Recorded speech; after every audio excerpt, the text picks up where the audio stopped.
Spill the Tea with Mrs. P. I hope you're all okay. We've not been here for a while. As you know, we were going on holiday and I wasn't going to do a couple of Spill the Teas whilst we were away, but it has been longer than expected. That is because the morning of our holiday, our lives got turned upside down. We didn't realise it yet, but they did, and they were. And I'm going to explain why to you now. If you follow me on Instagram, you'll see Seven has been in and out of hospital. And this is where I'm going to explain why. And I'm going to take you on the journey of the last 2 weeks, okay? So, we were due to fly out to Mallorca on the Wednesday morning. I got up at 2 o'clock. Everything's normal. Got the kids up at 3 o'clock. Ready for the taxi at 3:45. Normal chaos trying to get kids ready. Everyone's super excited. Everyone running around the house. It was like the scene out of Home Alone, you know, where they wake up late. Except we haven't woken up late. We were all just running around like lunatics. As you would expect with a family of 8 trying to get on holiday. Taxi arrived. I said to the kids, you get in. Me and your dad are going to load up the car. That's what's happened. We were getting bags and stuff out of the hall, getting them ready to go into the car when the taxi driver came to the front door and said, one of your daughters is having a seizure in the taxi.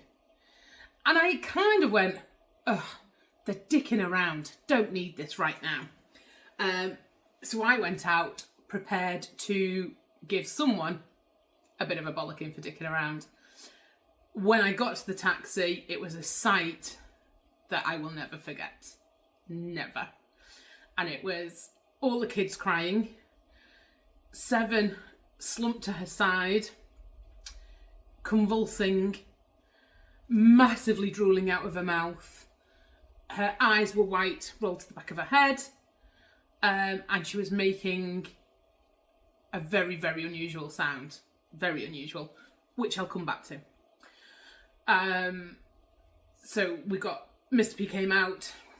We were trying to, we didn't know what to do. I'll be dead honest with you. We didn't know what to do. As it turns out, we should have put her in the recovery position. She very quickly stopped her eyes rolling, stopped convulsing, and would just lay looking. So we phoned an ambulance. They were there, I'd say within 10 minutes, but it was probably between 8 and 9, okay? If we're being exact. They came and checked her over. By the time they got there, she was sat up, she was talking. She was jumbly. She was very jumbly, but she was talking. In the time that they had her in the ambulance and they checked her blood sugars, her blood pressure, her heart rate, all of which was absolutely fine. And in this time, she was laughing and joking. They said they believed it was maybe tiredness with adrenaline thrown in, and they believed she was okay. They knew we were going on holiday. They said, let's whip her up to the nearest hospital. Let's just get her checked over. But we're pretty sure she's going to get the okay to fly. So Mr. P went with her in the ambulance under blue lights whilst me and the kids went to the airport. Not knowing if we were going to get on the plane. I had to take the kids to the airport, not knowing what to do. And you might say, I wouldn't have done that. I wouldn't have done that. But we didn't know what the hell to expect. We didn't know what was going on. I think we were all in complete shock. I got to the airport. Mr. P phoned me and said, she's laughing and joking, but she's been crying because she's worried she's going to miss the holiday. She seems really good. So the doctor did the same test the paramedics had done and said the same. We think it's crazy tiredness because she had about 2 hours sleep because she'd been so excited. Believe it's tiredness with adrenaline kicked in. Safe to go on holiday. Off you go. So we went. Very cautiously. I think me, Mr. P and my parents just watched Seven all day. Just praying that she was okay. She was fine. She was tired. She was very, very tired, but she was okay. Anyway, we had a great holiday. She loved it. We all loved it. We all had a great time. She was very tired throughout the holiday, but she's a mad athlete. And we thought, well, she's on holiday, she's relaxing.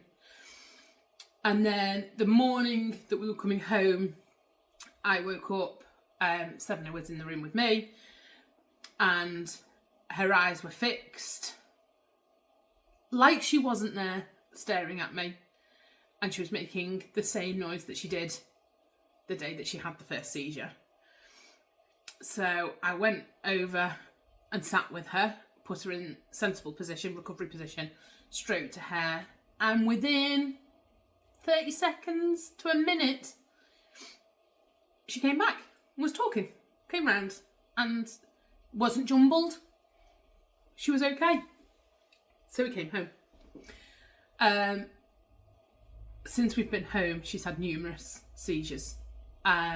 Wednesday was her worst. Sorry, she had one on Friday morning. It was about 6:30, 7 o'clock. So the best thing we could do, because she came around very quickly, it was the same as the second one. We got her up to the GP, and the GP referred her to the First Fit clinic. 4 to 6 weeks wait. I thought, this is crazy, but at least she's in. On Wednesday morning, she had another seizure. Eyes fixed again, very tense, making the same noise again. She came around very quickly, but was very jumbled. Her words were very mixed up, very confused. You could work out what the sentence was, but you had to go, eh? Yeah, okay, I see what you're saying. And it took longer. So we got to Ormskirk Hospital, who were phenomenal. Like, amazing. From the nurses to the reception to the consultants to the doctors. Absolutely amazing. I cannot thank them enough. The first thing they were looking for was infections on the brain and tumours on the brain, which is what I was thinking. And when they confirmed that's what they were looking at, you go a bit sick. I went a lot sick, I'll be honest with you. A lot sick. Anyway, after hours and blood tests and scans, they've confirmed. And the noise, I explained the noise, and I said to them, it's not like a choking noise, but it's a very unique noise. I've never heard it before. And it's not choking, but it's from the throat.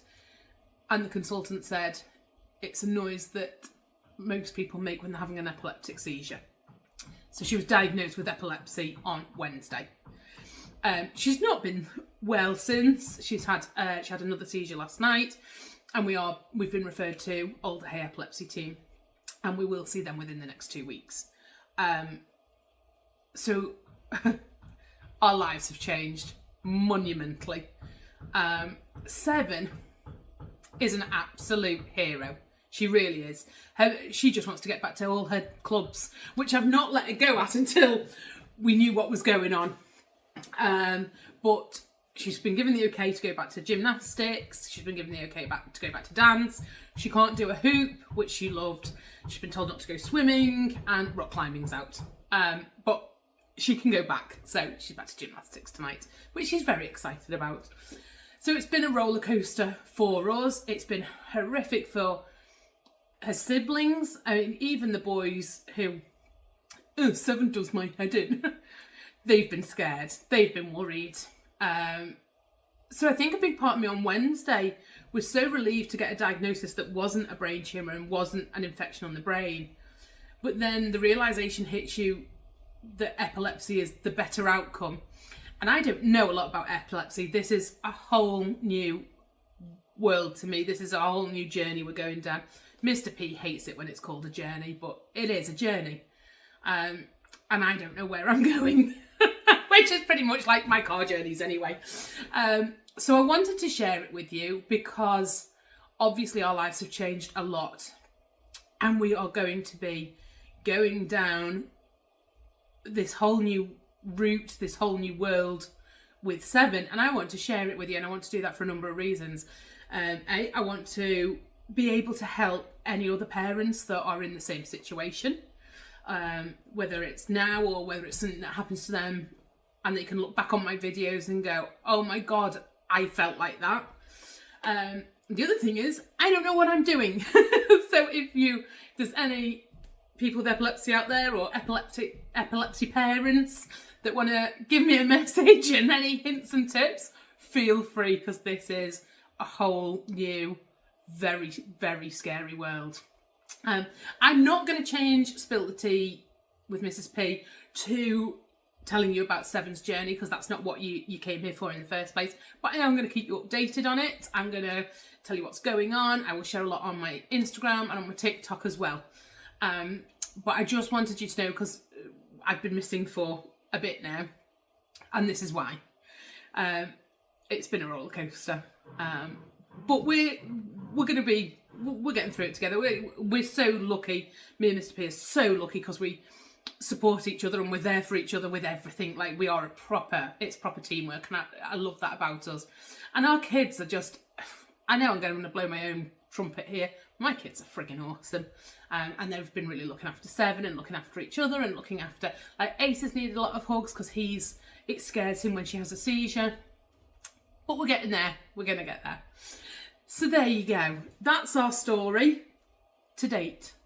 I imagine there's a lot more coming, and I will share it with you as we go along. So I just want to be able to help other people out, and for other people to help me out in a little selfish way. Okay, guys, so that's this week's.